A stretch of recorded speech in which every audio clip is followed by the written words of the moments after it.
हो अंडरवर्ल्ड में जिक्र आया राह के नाम का। তো বস এখন কথা হবে দ্য ব্যাডস অফ বলিউড বলুন বা দ্য বাস্টার্ডস অফ বলিউড সেই কাজের প্রিভিউ নিয়ে, যেটা আজকে কিছুক্ষণ আগে ড্রপ করা হয়েছে। তো কেমন লাগলো এই প্রোমোটা?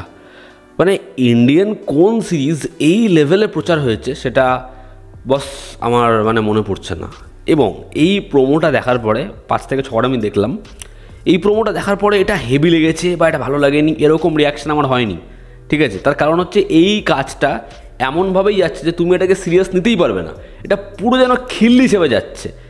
যে কারণে আমার না এর বিষয়টা বেশ ইন্টারেস্টিং লেগেছে, যে আমরা বলিউড সম্পর্কে যে জিনিসপত্রগুলো জানি বা যাকে যেরকমভাবে সম্বোধন করে আসি সেই বিষয়বস্তুগুলোকেই দেখাচ্ছে। মানে আমাদের যেন এই শোটা রিয়ালিটি চেক দিচ্ছে যে তোমরা সত্যি এর সম্পর্কে জানো, এ আরও হারামি, এ হারামি, এর আসল রূপটা আরও বাজে, এরকমভাবে হয়তো দেখাচ্ছে। এবং সেখানে শুরু থেকে শেষ অবধি এমনভাবেই জিনিসপত্রগুলোকে ট্রিট করতে গেছে যে সেগুলো আমাকে মজা দিচ্ছে। আমার মনে হচ্ছে না এই শোটা আসলে আমাকে দেখতে হবে। তার কারণ করণ জোহর ওরকমভাবে গালাগাল দিচ্ছে, ওটা দেখার পরে বললাম বস মানে এরকম কেন? মানে করণ জোহরের ক্যারেক্টার সম্পর্কে আমরা যা জানি বা আমাদের তাকে যা মনে হয়, তাকে হয়তো একদম উল্টোভাবেই দেখালো বা তাকে এমনভাবে দেখালো যে আমরা তাকে এরকম বিশ্বাস করতে পারছি না। একটা পার্টি হচ্ছে, সেখানে সালমান খানের ক্যারেক্টার বলছে বুলশিট পার্টি। মানে যে পার্টি করতে ভালোবাসে সে বলছে বুলশিট পার্টি। করণ জোহর যার মধ্যে নরম সরম ব্যাপার রয়েছে সে এরকমভাবে টাপুরিদের মতো কথা বলছে। দেখবে হলিউডের যে লোগোটা রয়েছে এখানে সেরকম রয়েছে, যেখানে রয়েছে লেখা সোডাওয়ালা, ঠিক আছে? এবং যে একজন বড় প্রডিউসার সে এসে বলছে আমরা এবার সব থেকে মেগা বাজেটের বানাবো ফ্যামিলি ড্রামা। তো যেরকমভাবে সেটাকে ট্রিট করতে গেছে, যেরকম ডায়ালগস, মানে মনোজ পাওয়া সে অ্যাকশন করবে, সে বক্সিং প্র্যাকটিস করছে, আরে সেগুলো অদ্ভুতভাবেই দেখিয়েছে। বা একদম শুরুতে যেভাবে এই প্রোমোটা শুরু হয়, যে লক্ষ্যের যে ক্যারেক্টার সে সেটে অ্যাকশন করছে এবং সেটাকে যেরকমভাবে সিকোয়েন্সে প্রেজেন্ট করা হয় এবং সেখানে যেরকমভাবে এসআরকে ডায়লগটা চলছে, মানে তার যে মনোলগটা চলছে, যে কেউ নায়কদের ঘরে জন্ম নেয় আর কেউ নায়ক হয়ে জন্ম নেয়। তো ওই যে মনোলগটা ওটার মধ্যে মস্তি আছে। তার মধ্যে রাঘব থেকে শুরু করে যেরকম সাপোর্টিং কাস্ট রয়েছে, লক্ষ্য এবং রাঘবের যে পোর্শনটা যে আলাগ করেঙ্গে, তো সেগুলোর মধ্যে মজা লাগে, সেগুলো দেখতে মজা লাগে। এবং এরকম একটা হিউজ কাস্ট, এখানে ববি দেওল সে এখানে একজন সুপারস্টার হয়েছে যার একটা হিউজ ক্রেজ রয়েছে এবং তার মেয়েকে সে ডেবিউ করাচ্ছে, সেটার জন্য আলাদা ক্ল্যাশ। এখানে লক্ষ্যা সে কি ফেস করছে এবং যা জিনিসপত্র হয় বলিউডে, এর একটা ব্যাপক ডেবিউ হয়েছে, এ স্টার হয়ে গেছে রাতারাতি, তাকে অ্যাওয়ার্ড শোতে ডেকে অ্যাওয়ার্ড দেওয়া হচ্ছে, সেখানে সেটা নিয়ে জেলাসি রয়েছে।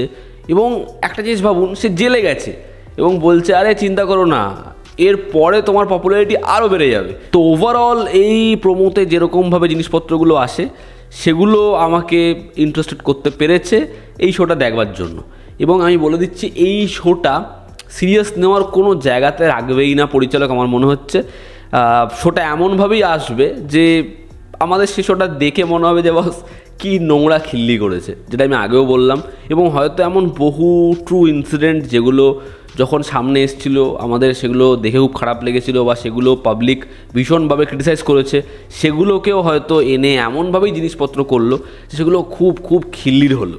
সেখানে কারো অ্যাওয়ার্ড পাওয়া হোক, অ্যাওয়ার্ড কেনা হোক, সেখানে কোনো প্রোডাকশনের সাথে কারো ঝামেলা হোক, কারো কাজ আটকে দেওয়া হোক, এরকম ধরনের জিনিসপত্র সিচুয়েশান নিয়েও কিন্তু এখানে মজা হতে পারে। এবার ধরুন কাউকে দেখতে সিমিলার বানালো অর্জুন কাপুর যে সবসময় খিল্লি হয়, বা ধরুন হচ্ছে জয়া বচ্চনের মেজাজ, ঠিক আছে? তো আমি বলছি সাপোজ ওরকম করবে না, তো এরকম ধরনের কিছু ক্যারেক্টার্স ক্রিয়েট করলো, ঠিক আছে? এবার সেটা যখন দেখাবে ওরকমভাবে আমরা দেখে মস্তি পেলাম, বুঝতেও পারলাম যে কাকে ইন্ডিকেট করছে। তো এরকম ধরনের মানে মিম মেটেরিয়াল প্রচুর থাকতে পারে আর কি। তো সেটা থাকুক, যেটা প্রমিস করছে খিল্লি হওয়া সেটা হোক, অডিয়েন্স মস্তি পাক। তো আপাতত আমার এই প্রিভিউটা ইন্টারেস্টিং লেগেছে এবং আমি চাই এই মজাটা পেতে, এটাও চাই যে সবাই এই মজাটা পাক। আর হচ্ছে বিষয়টা যে এখানে কেমিউসের কথা যদি বলি, দেখুন করণ জোহরকে দেখে তো কেমিউতে মজা আমি পাবো না, তবে সালমান খান বা রণবীর সিং এদের দেখে পাবো যাদেরকে ভালোভাবে প্রেজেন্ট করা হয়। যখন শোতে দেখবো হেভি লাগলো, আপাতত একটা হিন্ট ছিল। এবং কেমিউর একটা হিউজ লিস্ট রয়েছে, তাদেরকে দেখার প্রত্যেককে কীরকমভাবে প্রেজেন্ট করে এর যদি ভিজুয়ালসের কথা বলি, এটা নিয়ে আমার একটু নেগেটিভ বলা রয়েছে।